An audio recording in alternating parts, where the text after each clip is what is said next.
नमस्कार मित्रों, कृष्णा सोबती की कहानियों में उभरता मध्यवर्गीय समाज भाग 3 में आपका हृदय की अतल गहराइयों से स्वागत, वंदन, अभिनंदन। इससे पूर्व के व्याख्यानों में भी हमने कृष्णा सोबती की कहानियों में किस प्रकार से मध्यवर्गीय समाज की समस्याएं उभरी हैं, किस तरह से उनका चित्रण हुआ है और कैसे सोबती जी ने अपनी दृष्टि से उनका समाधान प्रस्तुत किया है, इस विषय में विस्तार से बात की थी। सोबती की कहानियों में से किसी एक सूत्र को निकालकर उसका विश्लेषण करना, उसको व्याख्यायित करना सहज कार्य नहीं है। उनकी कहानियों में विचार, शिल्प, भाषा इस तरह से गुंथे हुए नज़र आते हैं कि उन्हें अलग अलग तत्वों में विभक्त करके नहीं देखा जा सकता। वो पूरी संप्रेषणता के साथ एक पैटर्न द्वारा ही समझे जा सकते हैं। उनकी अनेक कहानियों के भारतीय विभिन्न भाषाओं में अनुवाद हो चुके हैं। मित्रों मरजानी, ए लड़की तथा डाल से बिछड़ी इत्यादि रचनाओं के नाट्य रूपांतरण सफलतापूर्वक हुए और इसके साथ ही उनका उतनी ही सफलता से मंच पर मंचन भी हुआ। लोगों द्वारा वो सराहे भी गए। ये कहानियाँ पहले कथा के रूप में, कहानी के रूप में प्रकाशित हुई। कालांतर में लेखिका ने उनमें कतिपय परिवर्तन किए, कुछ घटनाओं को जोड़ा और बाद में ये एक कृति के रूप में, उपन्यास के रूप में एक ही जिल्द में हमारे सामने आए। इन कहानियों में हमें जितनी मांसलता दिखाई देती है, कृष्णा जी की समकालीन लेखिकाओं में किसी अन्य में इतनी मांसलता दिखाई नहीं देती। ये कहानियाँ कृष्णा जी ने जीवन के विभिन्न क्षेत्रों से उठाई हैं। जीवन के विविध रंगों से रंगी ये कहानियाँ हमें अपनी ओर आकर्षित इसलिए करती हैं क्योंकि ये कहानियाँ हमें अपने आसपास बिखरी हुई दिखाई देती हैं। इसके कथा सूत्रों से हम एक सहज संबंध स्थापित कर लेते हैं। ये कहानियाँ उन चेहरों को हमारे सामने लेकर आती हैं जिनका सच गहराइयों से फूटता है, जो कहीं बाहर से आरोपित काल्पनिक नजर नहीं आती, कहीं गहरे हमारे अंदर से ही प्रस्फुटित होती हैं। विभिन्न परिस्थितियों में मनुष्य के आपसी संबंध किस प्रकार से एक दूसरे के साथ अपना संबंध स्थापित करते हैं, किस तरह से व्यक्ति दूसरे व्यक्ति के साथ व्यवहार करता है, ये इन कहानियों में सहजता से दिखाई दे जाता है। जो व्यक्ति आज हमें अपना लगता है, आत्मीय लगता है, अनुकूल परिस्थितियों में जो हमारा सबसे प्रिय होता है, प्रतिकूल परिस्थितियों में वही हमसे बहुत दूर जाकर खड़ा हो जाता है। शायद इसीलिए ही कृष्णा सोबती की कहानियाँ पाठकों के हृदय को अंदर तक, गहराई तक छूने में सक्षम रही हैं।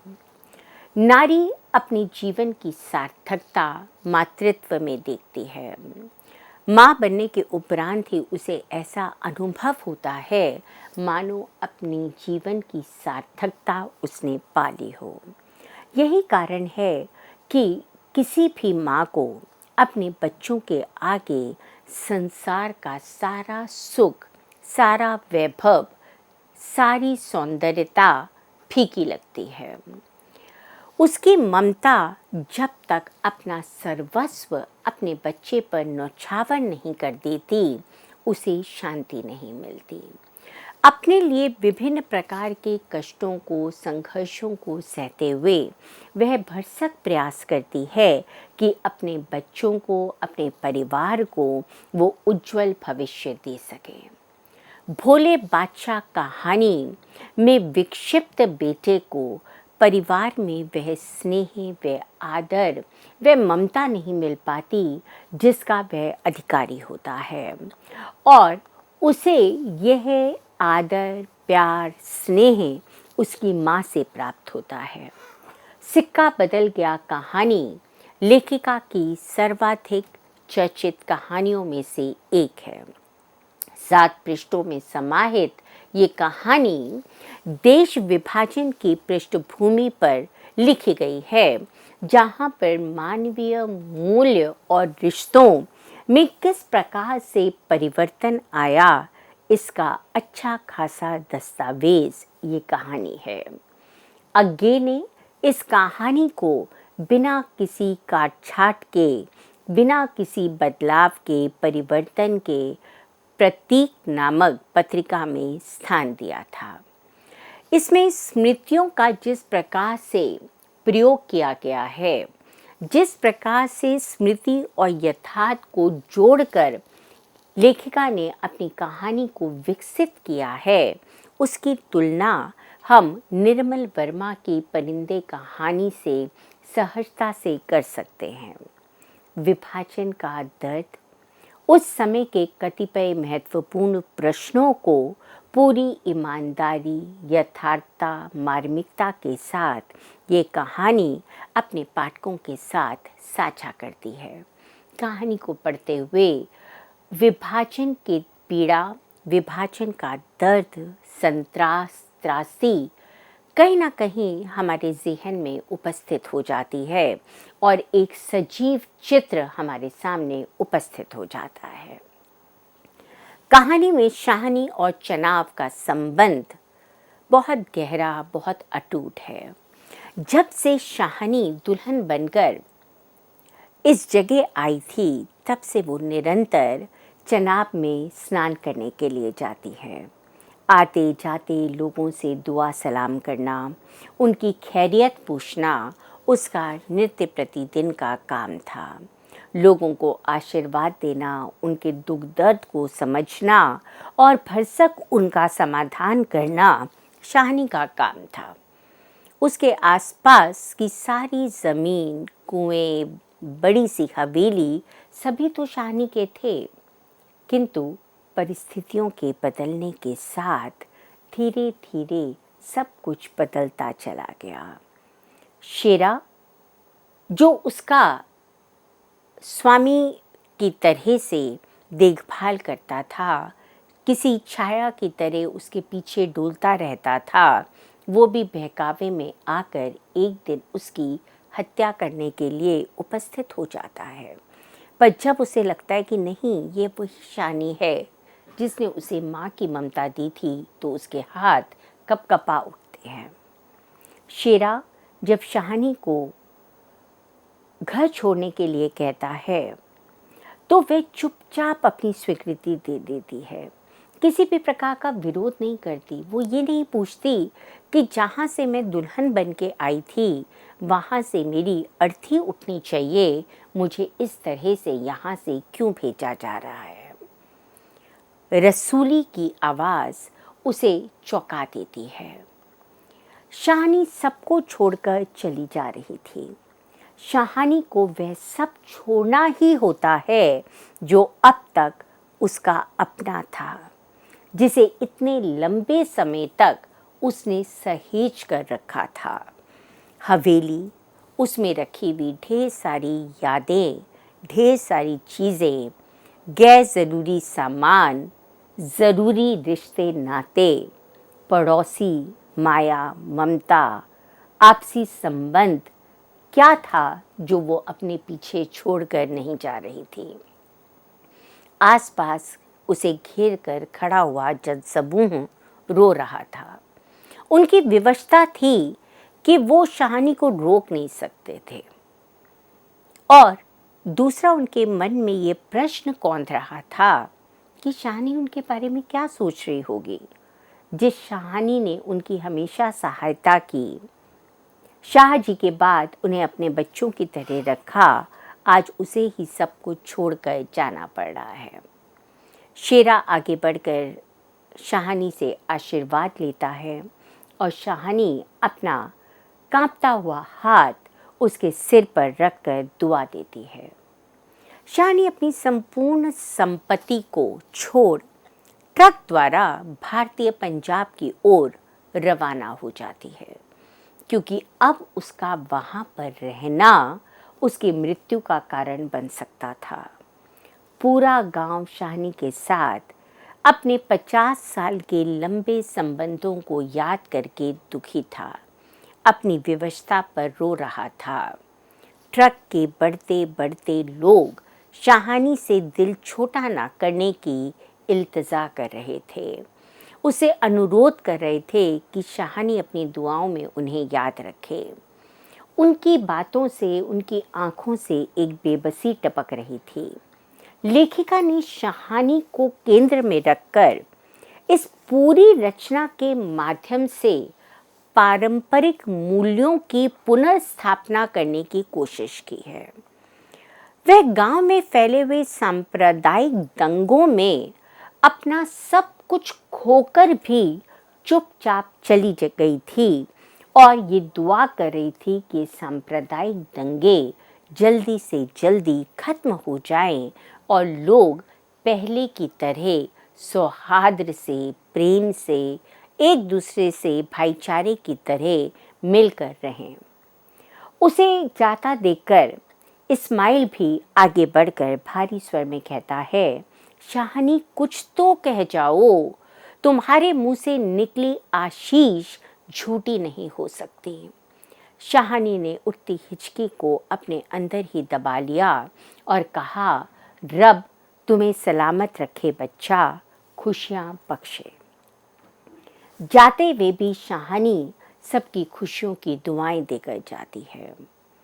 निकष 1957 के प्रारंभ में इस कहानी का सृजन हुआ और कृष्णा सोपती की डार से बिछुड़ी पुरुष सत्तात्मक समाज में किस तरह से नारी की एक दुर्दशा होती है, इसे इसमें अभिव्यक्त किया गया है। निकष कहानी संग्रह है, डार से बिछड़ी कहानी है। 17 अध्यायों में विभक्त पाशों की व्यथा कथा को ये रचना अपने आप में समेटे हुए है। आकार में हम इसे एक लंबी कहानी या कथा या उपन्यासिका मान सकते हैं। भारत पाकिस्तान विभाजन के अवसर पर परंपरागत जीवन मूल्यों में परिवर्तन आया था। जो लोग एक दूसरे के साथ भाइयों की तरह रहते थे, अब वो एक दूसरे के खून के प्यासे हो गए थे। आरोप, मिथ्यारोप, आंदोलन, अराजकता, सांप्रदायिक दंगे, ऐसा क्या था जो उस समय नहीं हो रहा था। पारंपरिक मूल्यों में अविश्वास के कारण जनता अपने लिए नवीन मूल्यों का गठन करना प्रारंभ कर चुकी थी। विडंबना ये थी कि पुरातन मूल्य उन्हें अब प्रगति के मार्ग में अवरोध उत्पन्न करने वाले लग रहे थे। नए मूल्यों का वो अन्वेषण कर रहे थे और इसलिए एक द्वंद्व की स्थिति सहज रूप में उनके मन मस्तिष्क पर छाई हुई थी। कहानी की बड़ी भाग्य के भरोसे बैठे रहने की अपेक्षा भारत की आज़ादी में किस प्रकार से साहसपूर्ण ढंग से नारी लड़ना चाहती है, अपने आप को अभिव्यक्त करना चाहती है, ये लेखिका ने पाशो नामक अपनी नायिका के माध्यम से बताया है। पाशो कहती है, बहनली देवी लाख देवी हो, पर बिन ब्याही कुंवार ना होती तो मेरी कुंवरानियों को नजर लगाती। आज से इस घर में पूजा देवी की नहीं, तलवार की। नारी को या तो देवी मानकर पूजा जाता है, अन्यथा उसे उल्टा या चरित्रहीन मान लिया जाता है।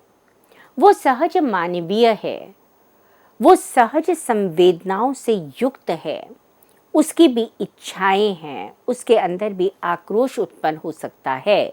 ये बात पुरुष सत्तात्मक समाज में रहने वाला, अपने नियमों पर चलने वाला, नारी के लिए नियम का निर्धारण करने वाला पुरुष नहीं समझ पाता।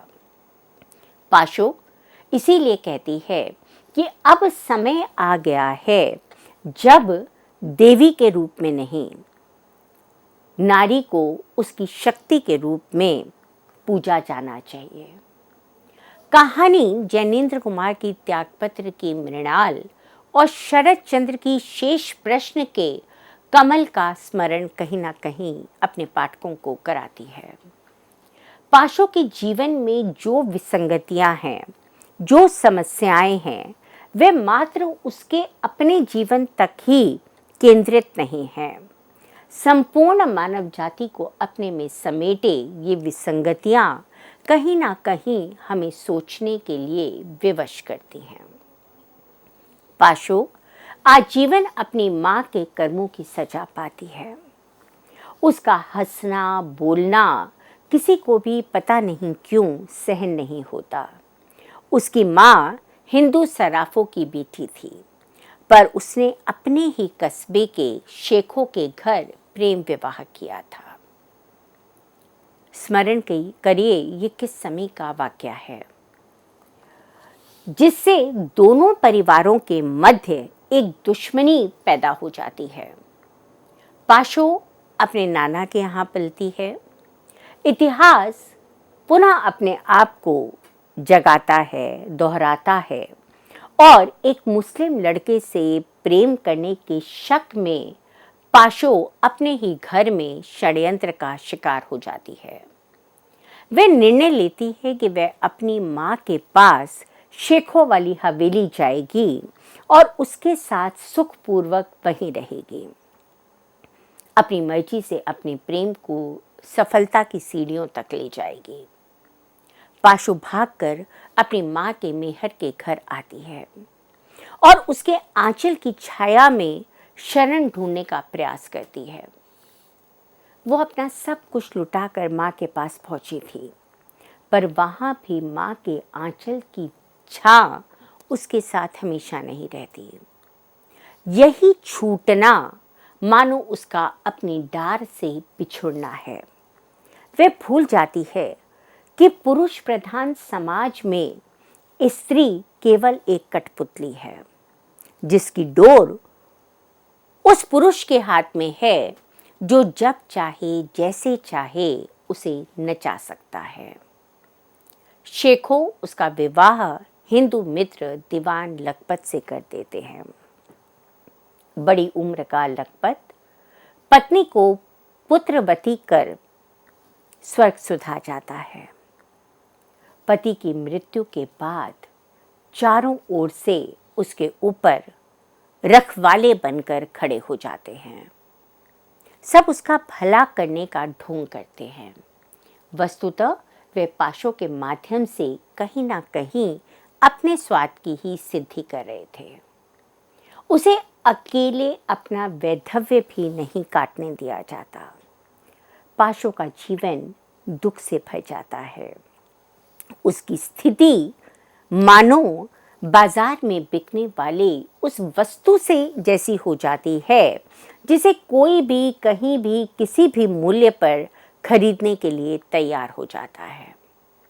कथा के अंत में उसका भाई उसे सभी दुखों से निजात दिलाता है और उसे पुनः वो सम्मान देकर उस डाल से मानो मिला देता है जिससे वो पिछड़ गई थी।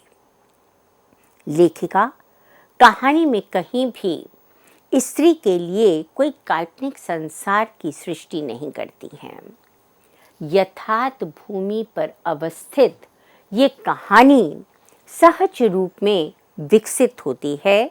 नारी की विडंबनाओं को अपने पाठकों के साथ साझा करती हुई वो जिस मार्मिकता के साथ, जिस गति के साथ विकास को प्राप्त होती है, वो पाठकों को सोचने के लिए, ठहरने के लिए, समस्या का समाधान निकालने के लिए विवश करता है। इसी रचना में ममदू अपने हित के लिए दीवान की मृत्यु के उपरांत उसके शत्रु बरकत से जाकर मिल जाता है। दीवान के मरने के बाद बरकत और उसकी माँ दीवान की संपत्ति पर अपना अधिकार जमाना चाहते हैं। बरकत की माँ कहती है, बहू अब जगरा कर और अपने गहने गट्टी की संभाल कर, मेरी मानो तो गिन गिना बरकत को संभलवा दे। 7 दुश्मन बैरी हैं, फिर दीवान के बाद बरकत ही घर का राखा है। यहाँ भी इस बात पर सास कहीं ना कहीं आकर उसे समझाने की कोशिश करती है कि तुम निर्बल हो, तुम अपना संभाल अपने आप नहीं कर सकती, इसलिए तुम्हारे ऊपर एक रखवाला होना बहुत ज़रूरी है। अब दीवान की मृत्यु हो चुकी है और इसलिए बरकत ही तुम्हारा राखा बन सकता है। कथा कहीं से भी सायास लिखी भी मालूम नहीं होती है। भाषा की दृष्टि से, शब्दों की दृष्टि से एक सहज प्रवाह, एक गति हमें सर्वत्र दिखाई देती है। कहीं पर भी लेखिका ने शब्दों को खोज खोज कर निकालने का प्रयास नहीं किया है। पात्रानुकूल, प्रवेशानुकूल, परिस्थितियों के अनुसार, प्रसंग के अनुसार जिस भाषा के शब्दों का उन्हें ऐसा अनुभव हुआ कि ये उनकी कथा के साथ न्याय कर पाएंगे, उन शब्दों का उन्होंने प्रयोग किया है। कृष्णा सोपती की ही उक्ति है, मैं किसी प्रेरणा या बाहरी दबाव से नहीं लिखती हूँ, मैं अपने समूचे होने में रचकर, बैठकर जीने की तरह लिखती हूँ। उसी वक्त लिखती हूँ जब लिख डालने के सिवा कोई चारा ना रह जाए।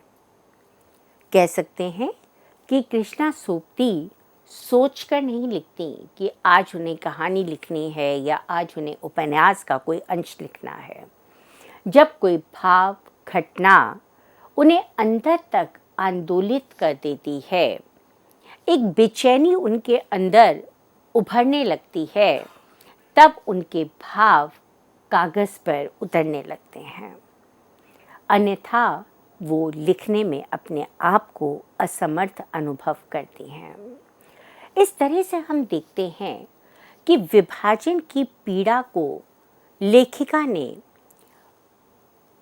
सिक्का बदल गया और डार से बिछड़ी, इन 2 रचनाओं में बहुत सुंदर ढंग से अभिव्यक्त किया है।